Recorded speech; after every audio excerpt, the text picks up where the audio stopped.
ஒரு வகுப்பில் 80 மாணவர்கள் உள்ளனர். ஒரு குறிப்பிட்ட நாளில் 25% வந்து வருகை புரியவில்லை எனில், வருகை புரிந்த மாணவர்களின் எண்ணிக்கை கண்டறியும் கொடுத்துருக்காங்க. அதில் வந்து பார்த்தீங்கன்னா 100% தான் அந்த 80 மாணவர்கள். அப்போது அதில் வந்து என்ன சொல்லியிருக்காங்க, 25% வந்து வருகை புரியலை அப்படின்னு சொல்லி கொடுத்துருக்காங்க. அப்போ 100% 80னா அதில் 25% எவ்வளோன்னு பார்க்கணும்.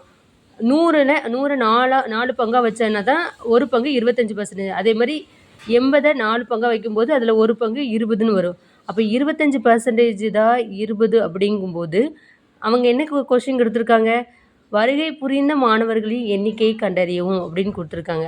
அப்போ 20 பேர் வருகை புரியலைன்னா அப்போ 80ல் 20 போனால் 60 பேர் வருகை புரிந்திருப்பாங்க. இதுக்கு ஆன்சர் வந்து 60. கீழே உள்ள கொஸ்டின் பாருங்கள்.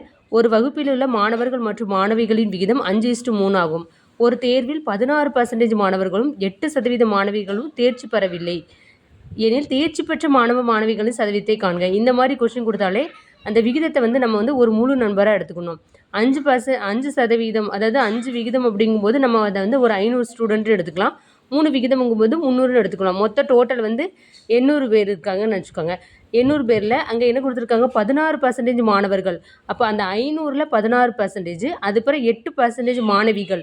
அப்போது அந்த 300ல் 8% அவங்க தேர்ச்சி பெறவில்லைன்னு கொடுத்துருக்காங்க. மொத்தம் எத்தனை வருது, 80 + 24 104 பேர் தேர்ச்சி பெறலைன்னு கொடுத்துருக்காங்க.